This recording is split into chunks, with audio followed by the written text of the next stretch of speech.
Bonjour.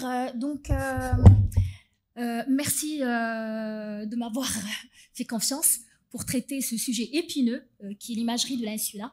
En fait, ma présentation, je la veux très pratique pour répondre aux réponses que vous posez tous les jours en routine clinique devant un patient qui a une lésion insulaire. D'accord ? Je vais être un peu loin de tous ces faisceaux et de tout, donc je vais être vraiment très pratique. Alors oui, l'insula, on sait la voir, on sait la repérer en IRM, on multiplie les coupes, les coronales, axiales, sagittales pour bien l'appréhender et bien l'étudier. Donc on arrive à bien voir les rapports anatomiques en IRM. Et donc on va parler de quelle pathologie? Alors il y a beaucoup de pathologies qui vont nous intéresser. Il y a les lésions ischémiques qui sont très nombreuses, mais les tumeurs, les malformations, les lésions infectieuses, inflammatoires. Mais en fait, aujourd'hui, je vais m'attaquer à deux grandes rubriques qui sont les tumeurs de l'insula et les malformations corticales. Alors, il y a beaucoup de questions. Quand on va découvrir une tumeur au niveau de la région insulaire, on aura beaucoup de questions. Déjà, première question, est-ce que c'est une tumeur? Est-ce que c'est une tumeur? Ok, mais qu'est-ce que c'est? C'est un gliome, c'est un lymphome, c'est une méta? Si c'est une tumeur gliale, qu'on a l'impression que c'est une tumeur gliale, quel est son grade? Si une biopsie est envisagée, comment je peux aider le neurochirurgien? Si une chirurgie est prévue, comment on peut aider le neurochirurgien pour bien planifier son geste? Et en dernier lieu, comment, après traitement, je peux assurer un bon suivi? Donc, c'est un cahier de charge qui est posé au radiologue et on va voir comment on peut aller au fur et à mesure dans un raisonnement pratique pour répondre à tous ces questionnements. Alors, pour répondre à tous ces questionnements, il faut passer par un bon protocole d'imagerie. Et donc, il y a des protocoles on ne peut pas s'en passer. Il y a bien sûr tout ce qui est séquences basiques, T1, T2 flair. Il y a des séquences qui sont, disons, plus poussées, plus avancées, qui sont de susceptibilité magnétique, de diffusion, et puis il y a la perfusion, la spectroscopie. Donc, et puis, il y a les autres qui viennent après pour répondre à des questionnements plus précis qui sont l'imagerie d'activation et les tenseurs de diffusion. Alors, je vais juste faire un petit rappel sur les séquences clés dans la prise en charge et dans le raisonnement devant les lésions insulaires. Alors, la diffusion, c'est une séquence clé parce qu'à partir du moment où vous avez une lésion liquidienne à ce niveau-là, elle va vous dire ce contenu liquidien, est-ce qu'il est abcédé ou est-ce qu'il est nécrotique. Déjà, elle va vous orienter vers abcès ou nécrose tumorale.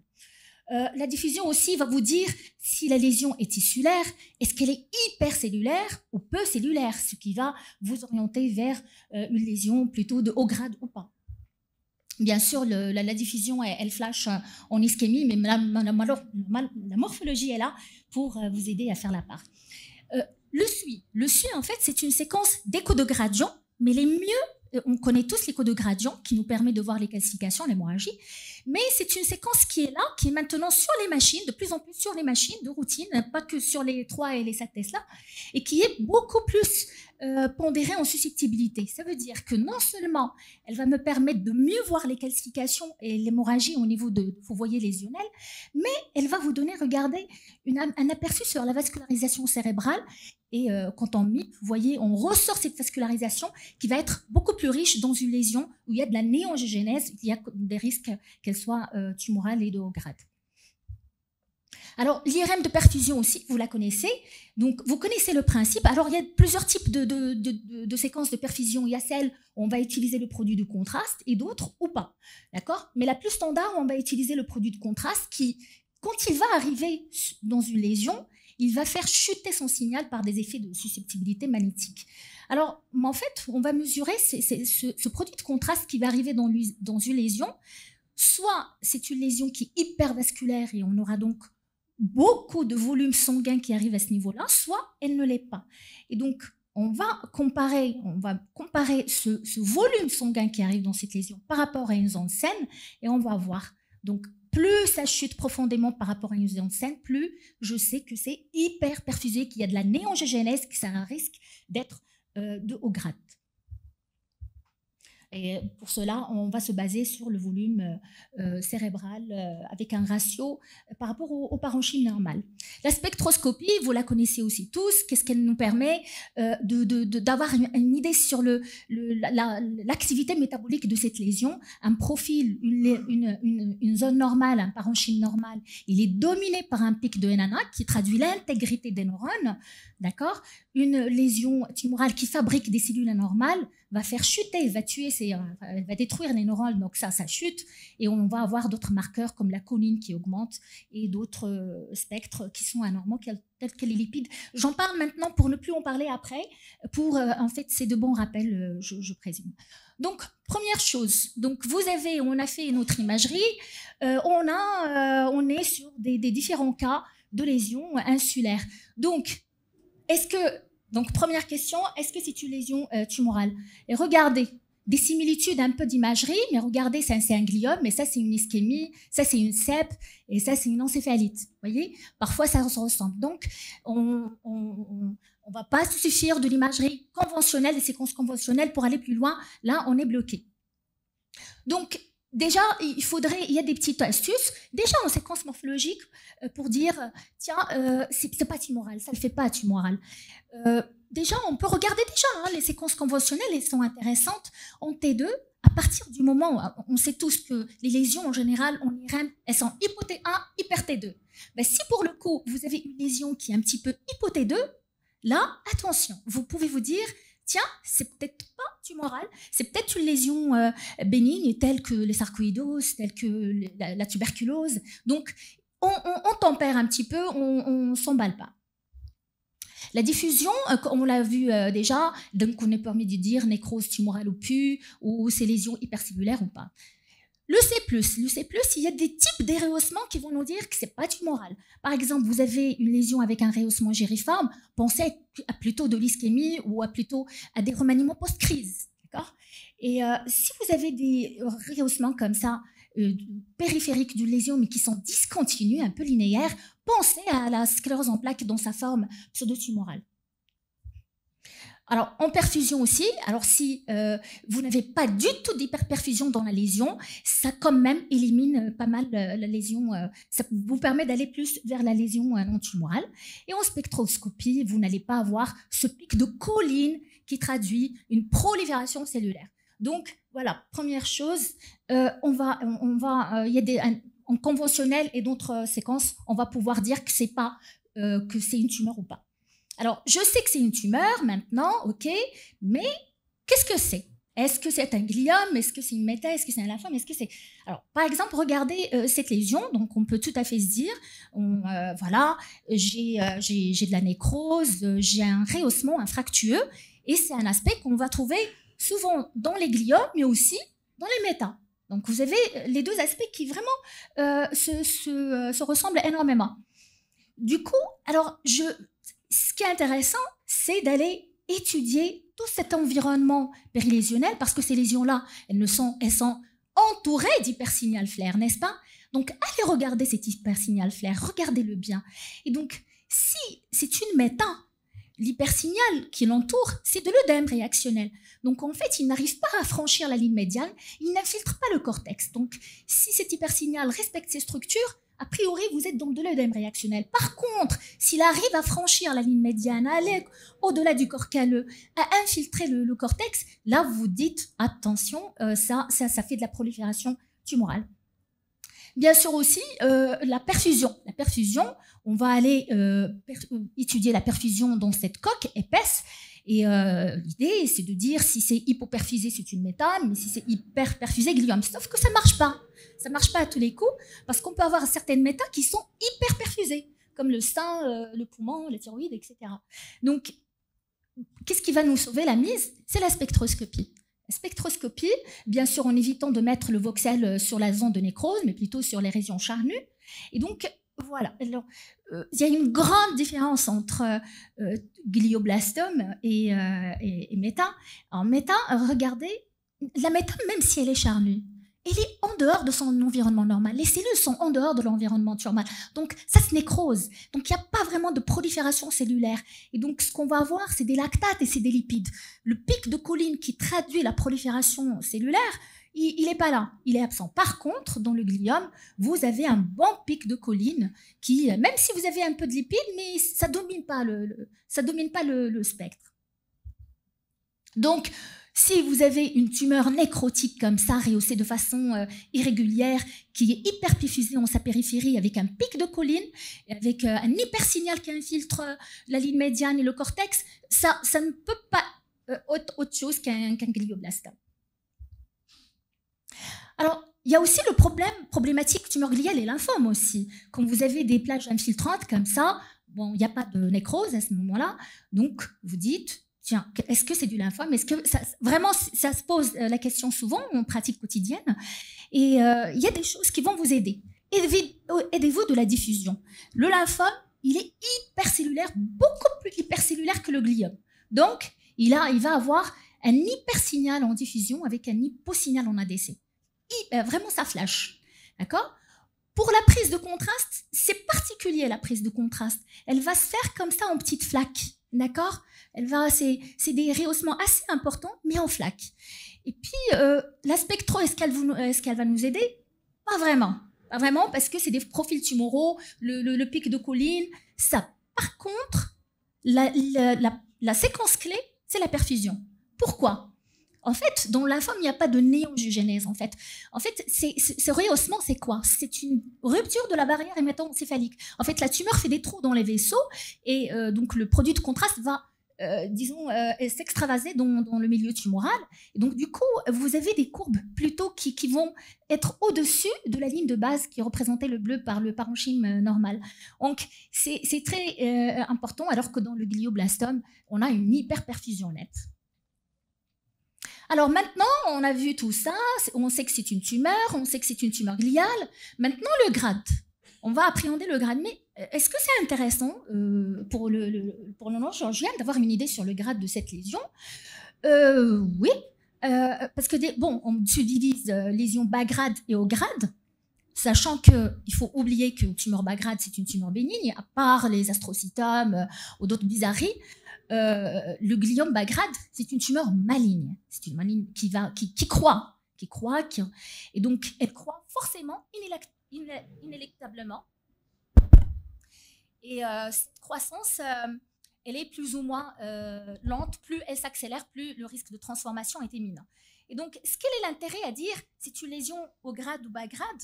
Alors, si vous avez des arguments en faveur d'un bas grade, vous pouvez tranquillement, à tête reposée, parce que je sais que c'est une tumeur qui croît lentement, je peux, à tête reposée, planifier le traitement, tranquillement. Par contre, si j'ai des arguments d'imagerie en faveur du haut grade, là, les choses s'accélèrent. Il faut faire rapidement, d'accord? Parce que c'est le pronostic vital du patient qui est en jeu. Donc, comment faire? Alors, il y a une idée générale qui était que le produit de contraste, si ça se rehausse, c'est haut grade, ça se rehausse pas, c'est bas grade. Mais en fait, le problème, c'est que ça marche pas. Ça, c'est du bas grade qui se rehausse, du haut grade, bon, qui se rehausse aussi. Alors, il faut dire que donc, 10 à 15% des bas grades se rehaussent et jusqu'à 30% des hauts grades ne se rehaussent pas. Donc, ça ne nous aide pas du tout pour ça. Et en plus de ça, on peut avoir des chevauchements d'aspect morphologique. Alors, comment faire? Après, il y a des cas où c'est flagrant. C'est flagrant. Quand vous voyez des lésions comme ça, nécrotiques, avec des rehaussements en grappe, un aspect racémeux comme ça, avec une infiltration du cortex, la ligne médiane, on sait que c'est une tumeur de haut grade, on ne va pas philosopher, donc il faut passer rapidement au traitement, comme sur ce cas-là, on a de l'effet de masse, donc il faut aller rapidement. Sinon, il faudrait des séquences avancées. Et la spectroscopie, est-ce que la spectroscopie va vous aider? Tout à fait. Tout à fait. Dans les deux gliomes, c'est de la prolifération tissulaire, tumorale. Donc, on a un pic de choline. Sauf que dans le gliome au grade, cette prolifération, elle est encore beaucoup plus importante, ce qui va libérer des lipides et des lactates. Donc, c'est les lipides et les lactates qui vont faire la différence. Donc, en spectroscopie, voilà déjà un élément qui est important. Il y a aussi la perfusion qui est hyper importante. Un gliome de bas grade, il ne comporte pas énormément de vaisseaux. Donc, sa perfusion, elle est quasiment calquée, parfois à celle du parenchyme normal.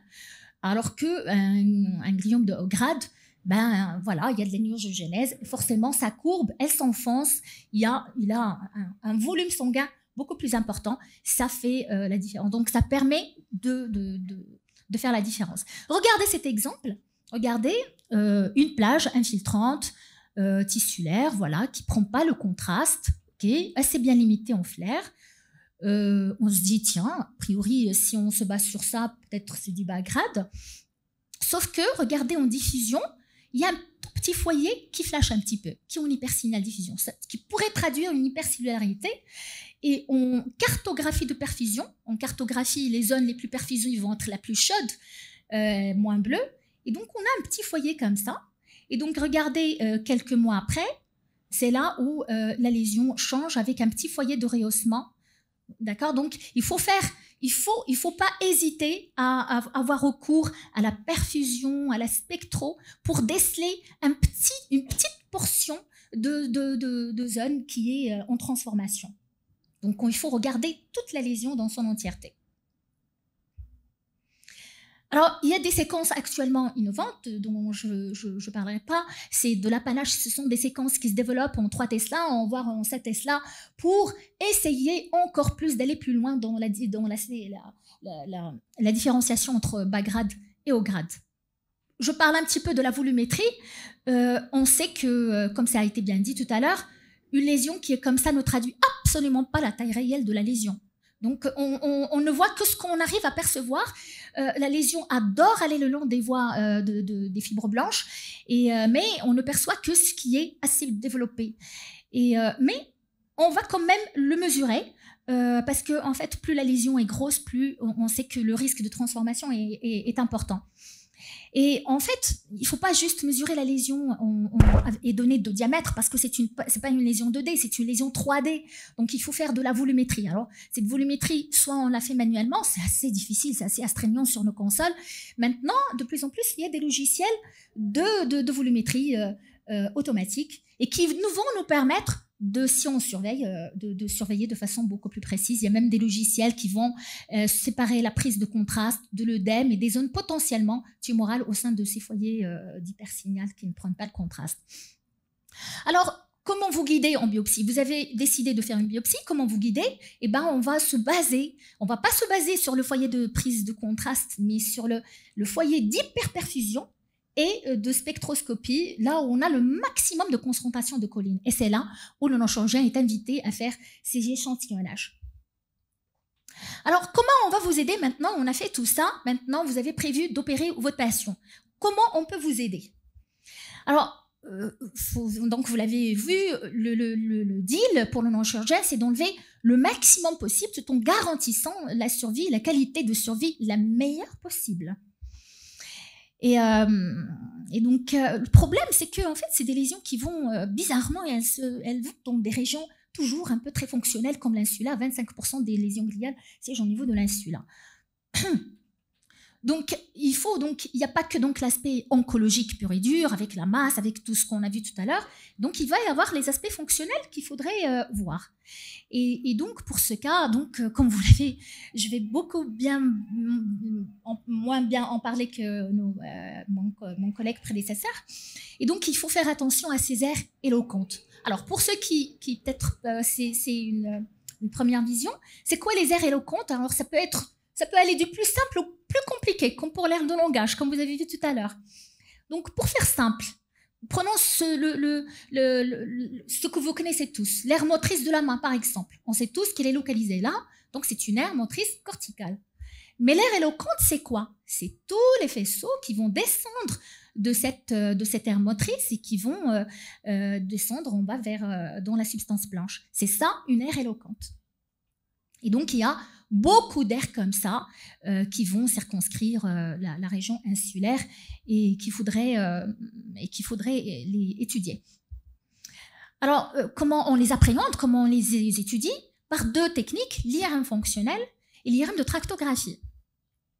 Alors, l'IRM fonctionnel, donc vous avez, c'est maintenant une technique qui est bien connue. C'est des paradigmes. On va donner aux patients des paradigmes, des tâches à faire, mais qui bien sûr qui dépendent de la région touchée, en l'occurrence de l'insula. Et donc, on va recueillir des signaux au niveau du cerveau et s'intéresser aux zones qui sont les plus proches de la lésion insulaire. Alors, en quoi, je ne vais pas détailler ça, mais en quoi ça peut aider le chirurgien de faire cette IRM fonctionnelle et de détecter ces aires. Voici une lésion, on active l'aire de Broca, de Wernicke ici, et donc comment on peut utiliser cette information? Donc il est avéré que si le foyer activé est à plus de 2 cm de la lésion, et ben dans 100% des cas, on est tranquille, il n'y aura pas de déficit post-opératoire par rapport à cette aire qui est activée. Alors, si maintenant on est à 1 cm, là, la chance diminue un petit peu, on est sur du 87% de chance que ça soit intègre. Alors, maintenant, si la distance qui sépare la région activée de la lésion est inférieure à 1 cm, là, on a 50% de risque d'avoir un déficit. Et dans ce cas, faire attention. Et donc, dans ce cas-là, il faut faire de l'électro, de la stéréo EEG, etc. et les tests éveillés. Le tenseur de diffusion, pour ceux qui peut-être pas connaissent pas encore très bien, donc vous savez tous que notre cerveau est riche en molécules d'eau qui diffusent librement, voilà. Mais dans la substance blanche, où il y a plein d'axones, elles sont obligées de diffuser selon un axe. Et quand on va appliquer des gradients, on les force vraiment à s'orienter avec un angle le long du faisceau qui restreint en fait leur diffusion dans l'espace.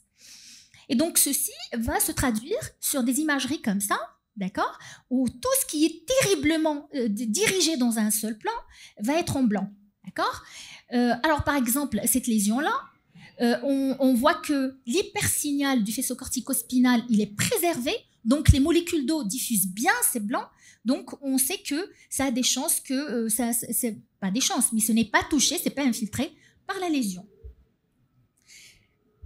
Et donc en fait, à partir de ces images-là, on va construire les tracts. Les tracts, en fait, c'est des algorithmes mathématiques. On va prendre les molécules d'eau qui ont à peu près les mêmes, qui diffusent, qui ont le même axe, c'est-à-dire qui sont dirigés dans le même axe un petit peu. On va faire des calculs, on se dit ceux qui sont en train de tourner sur eux avec le même angle ou des angles proches, eh ben ils appartiennent au même faisceau. Et donc on construit un tract, et voilà, donc c'est ce qui permet d'avoir cette imagerie-là. Et donc, c'est ce qui permet, après, de connaître tous ces faisceaux que vous avez vus sur la présentation précédente, et voilà, donc, qui permet de les voir dans l'espace. Donc, en fait, tout ce qu'il faut savoir, c'est hyper important, c'est des séquences qui sont robustes, mais qui ne sont pas totalement fiables. Ce n'est pas la stricte réalité, et donc ça ne dispense pas, bien sûr, de tout ce qui va se passer en bloc opératoire, en éveillé. Alors, en pratique, donc, pour planification opératoire, ce qui est important, on a bien fait notre travail, etc. Mais ce qui est le plus important, c'est de vous donner aux neurochirurgiens des plaques qui sont très claires, des images très claires, donc qu'on puisse fusionner les images de tracto, de spectro, de perfusion sur des images qui vous parlent et surtout de vous le donner sur des images d'ICOM qui sont compatibles avec vos consoles de stéréotaxie.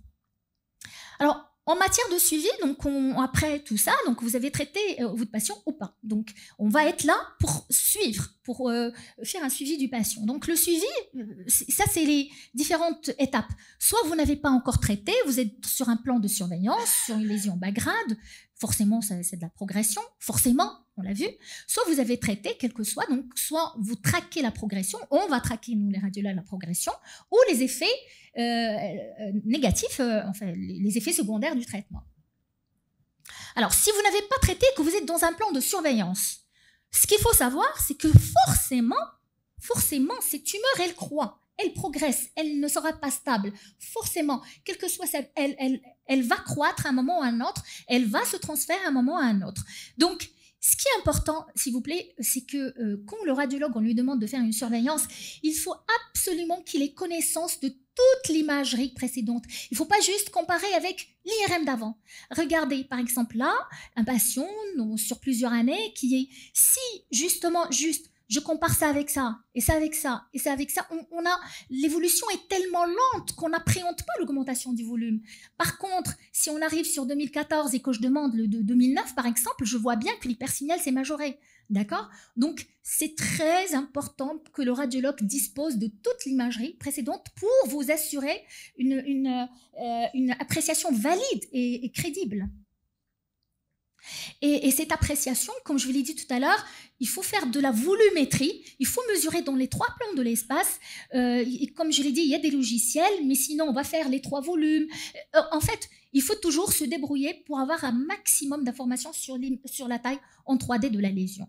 Et bien sûr, cette lésion qu'on est en train de surveiller, qui n'est pas encore, on va traquer l'apparition de la néangiogénèse dans cette lésion. Donc on ne se base pas que sur le C+, il faut faire de la perfusion pour chercher les foyers qui commencent par développer de la vascularisation qui traduit la transformation.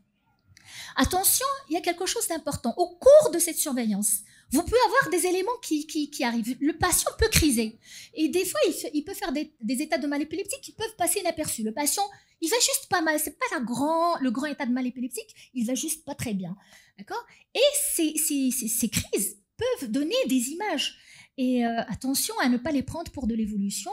Et donc, en général, c'est des hypersignaux corticaux comme ça, avec des rehaussements gériformes. Et en fait, c'est des lésions normalement qui se résolvent en 3 à 4 semaines. Donc, attention, on peut avoir des lésions qui se rajoutent qui ne sont pas forcément de la progression. Alors, maintenant, si on est plutôt dans un suivi post-thérapeutique, vous avez opéré le patient. Donc, voici un cas, une lésion opérée. Donc, vous faites un contrôle après et vous trouvez qu'il y a de l'hypersignal, mais qui ne correspond pas à l'hypersignal qui existait auparavant. Et d'ailleurs, je rajoute encore, le radiologue qui fait la surveillance post-op, il faut qu'il ait l'imagerie pré-op pour comparer. Et donc là, vous avez un hypersignal qui se rajoute, c'est de dire c'est de la récidive, qu'est-ce que c'est? Vous faites vos protocoles, vous faites tout le protocole. C'est une lésion qui est restrictive en diffusion, c'est de l'ischémie. Donc, il faut savoir qu'il n'y a pas que de la récidive en post-opératoire. Il y a un bon nombre qui peut faire de l'ischémie en post-op. Donc, on va s'aider des artifices d'imagerie, notamment de la perfusion. Quelque chose d'important sur la chimiothérapie, c'est qu'il y a un piège. Votre patient est mis sous antithérapie. La chimiothérapie, c'est un anti-angiogénique. D'accord? Et donc, en fait, comme il est antiangiogénique, il réduit la vascularisation. Donc, peut-être que vous n'allez plus voir de vascularisation. Même en perfusion, peut-être que vous n'allez pas avoir d'hyperperfusion alors que la lésion, elle grandit. D'accord? Donc, attention, quand votre malade est sous chimiothérapie, faites attention à la perfusion et au rehaussement. C'est pas ça, on va pas pouvoir se baser sur ça. Et on va faire attention aux autres éléments qui sont morphologiques, l'effet de masse, etc. La complication redoutable qui est la radionécrose en post-radiothérapie, qui nous enquiquine tous, qui est vraiment problématique, comment s'en sortir là aussi? Alors, la radionécrose, c'est une inflammation, d'accord, par rupture, et une rupture de la barrière hémato-encéphalique. Donc, est-ce que le rehaussement vous aide pour faire la part entre récidive et radionécrose? Pas du tout. Parce que dans tous les deux cas, vous pouvez avoir du rehaussement. Est-ce que la diffusion vous aide? Pas du tout. Est-ce que la spectroscopie vous aide? Pas vraiment, c'est pas discriminant parce que aussi bien dans la radionécrose que dans la tumeur, on peut avoir des pics de lipides. Donc voilà, ça n'aide pas. Et dans les deux cas, on peut avoir ce fameux pic de choline. La choline, elle peut dans certains cas augmenter dans des phénomènes inflammatoires comme ça chroniques. Et c'est que la perfusion qui va vous aider pour faire la part entre radionécrose et récidive. D'accord? Donc, c'est avec une valeur assez intéressante. Et aussi, si le profil évolutif, hein, la radionécrose, à un moment, ça se stabilise, ça peut même diminuer, alors que la récidive, elle va en augmentant. Donc, sinon, pour les protocoles chirurgie, radiothérapie et chimiothérapie, vous pouvez avoir, dans 30% des cas, des pseudo-progressions. Alors, comment s'en sortir aussi? Regardez un exemple. Regardez un exemple, voici un patient avec une lésion, volumineuse lésion opérée. Donc en post-opératoire, vous voyez des petits foyers de rehaussement, de l'hypersignal qui reste, forcément, ce n'est pas une exérèse complète. À 3 mois, regardez, le rehaussement s'accentue, l'hypersignal s'accentue, mais après, ça commence par diminuer sur les mois suivants. Mais chez ce patient, qu'est-ce qui a permis en fait de faire un stand-by et de ne pas dire attention, attention, qu'est-ce qui se passe? C'est la perfusion.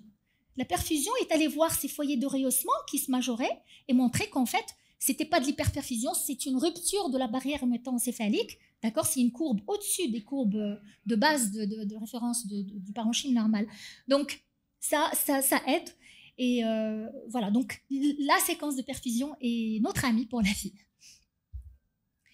Et donc, si on a bien compris, donc le suivi, c'est essentiel que le radiologue connaisse les thérapeutiques qui ont été données aux patients. C'est essentiel.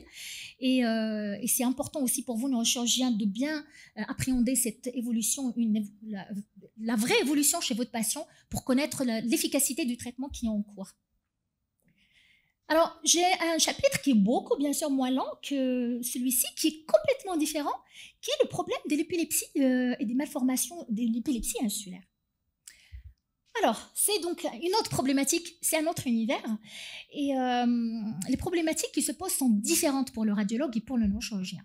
Donc, difficulté, c'est quoi? Bon, déjà, vous l'avez vu, c'est une région très profonde. Cliniquement, est-ce que l'épilepsie insulaire diffère de l'épilepsie des autres lobes? Parfois, pas du tout. Vous pouvez avoir parfois certains signes orientateurs, mais souvent, c'est des symptomatologies d'emprunt.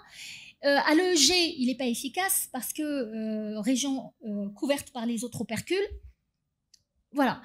Le problème aussi de l'épilepsie insulaire, souvent c'est réfractaire, c'est qui va vous pousser inéluctablement à faire une chirurgie.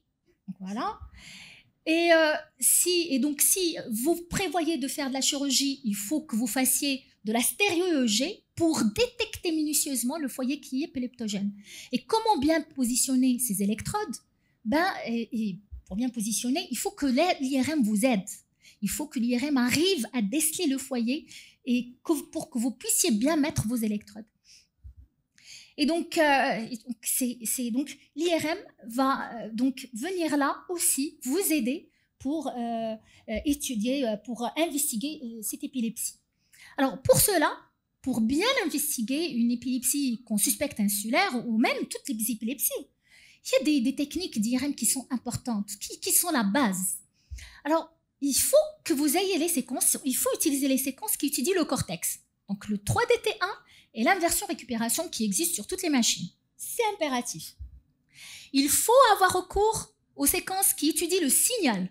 Donc, les T2, un band 3D flair, la diffusion et la séquence 3D DIR qui actuellement, on l'a sur nos machines, mais qui sont beaucoup plus performantes avec les 3 Tesla, il faut dire, ou avec les nouvelles machines 1,5, mais qui sont hyper intéressantes pour le signal du cortex et de la substance blanche.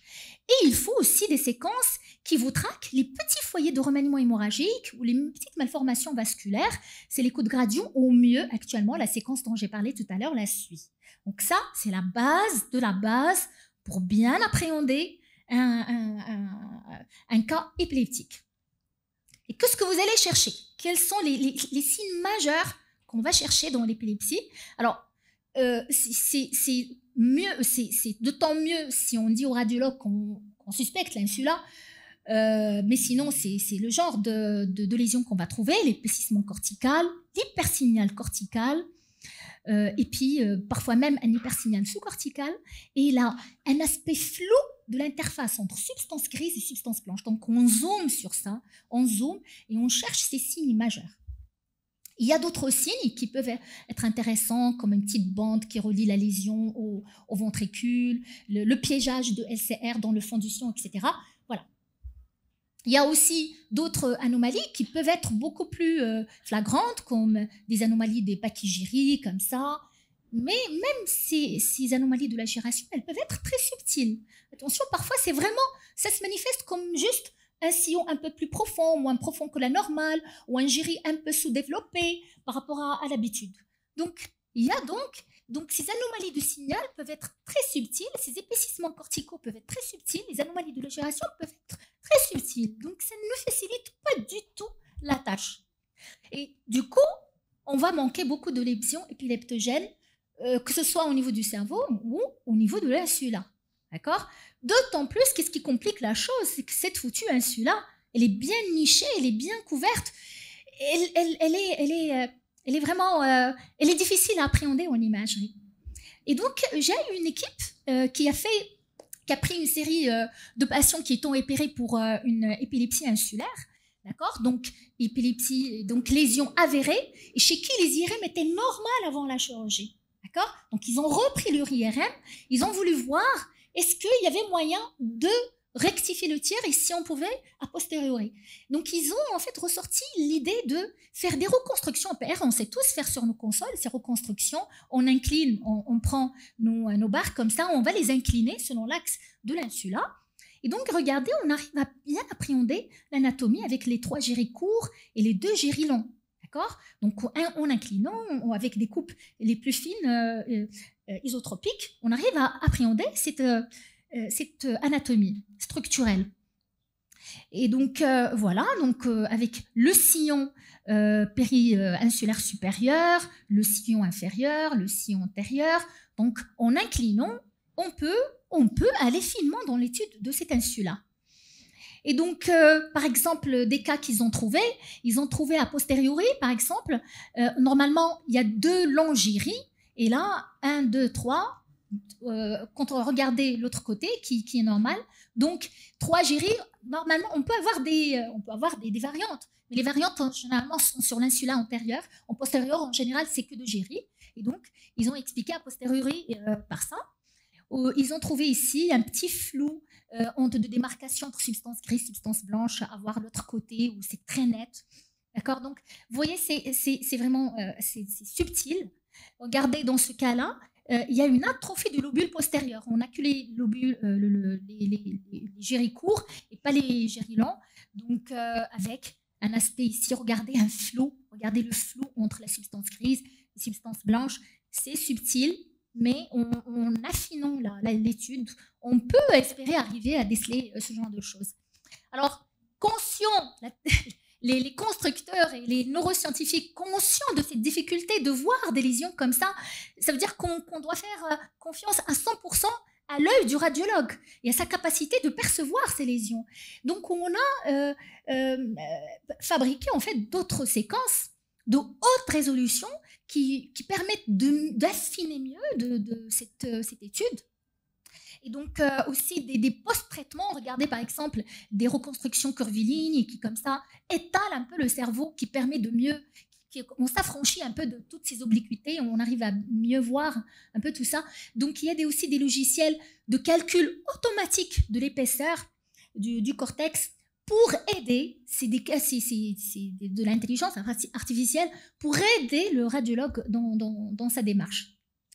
Il y a aussi, en matière d'épilepsie, le tenseur de diffusion qui fait son apparition, parce qu'en fait, comme ça a été bien expliqué, en fait, l'insula, c'est pas qu'un cortex malade, il y a aussi tous les faisceaux à côté, avec la connectivité entre eux, qui sont malades, et donc, en ayant accès à cette imagerie de tenseur diffusion, à voir s'il y a des anomalies de ces tracts passant à proximité de la malformation corticale, on peut améliorer les conditions de chirurgie de ces lésions.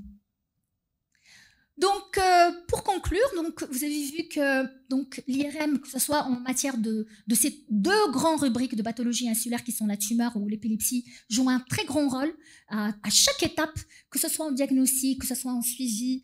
Il y a des séquences émergentes qui vont faire leur apparition. Il y en a qui sont déjà sur nos machines et d'autres qui vont faire leur apparition et qui vont venir, qui vont se démocratiser. Nos consoles de post-traitement s'améliorent. Il y a des nouveautés qui viennent, donc tout ça ne va que améliorer nos capacités à faire de bons diagnostics. Mais le plus important, à mon avis aussi, dans ce cas-là, c'est la relation entre nous. Le radiologue doit être votre meilleur ami. C'est une discussion, c'est un aller-retour qui va nous permettre de faire une bonne prise en charge du patient. Merci beaucoup.